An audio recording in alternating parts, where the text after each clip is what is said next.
Daily கூப்பிட்டு கூப்பிட்டு பேசிக்கிட்டு இருந்துட்டு இப்ப திடீர்னு ஊருக்கு கிளம்பி போயிட்டா மனசு அல்லாட தானே செய்யும்.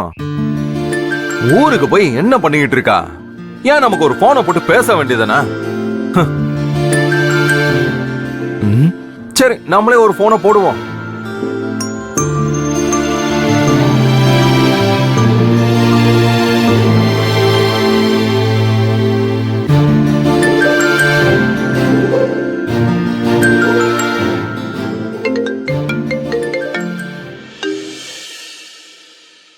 கதிர், எப்படி இருக்கீங்க?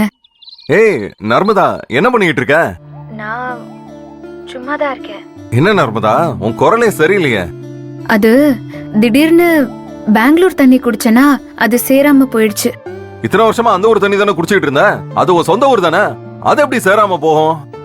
அது திடீர்னு கொஞ்ச நாள் உங்க ஊர் தண்ணியை குடிச்சிட்டேனா அதான் இப்படி பிரச்சனை ஆயிடுச்சு கதிர். எனக்கு தெரிஞ்சு போச்சு. நான் சொல்றேன், உனக்கு எங்க ஊர் தண்ணி செட் ஆயிடுச்சு.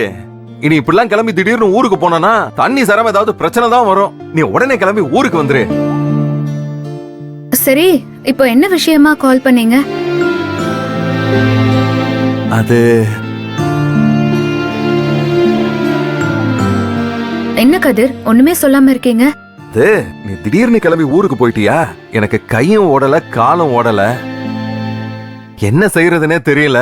அது மனசெல்லாம் வெறுமையா ஒரு மாதிரியா இருக்கு.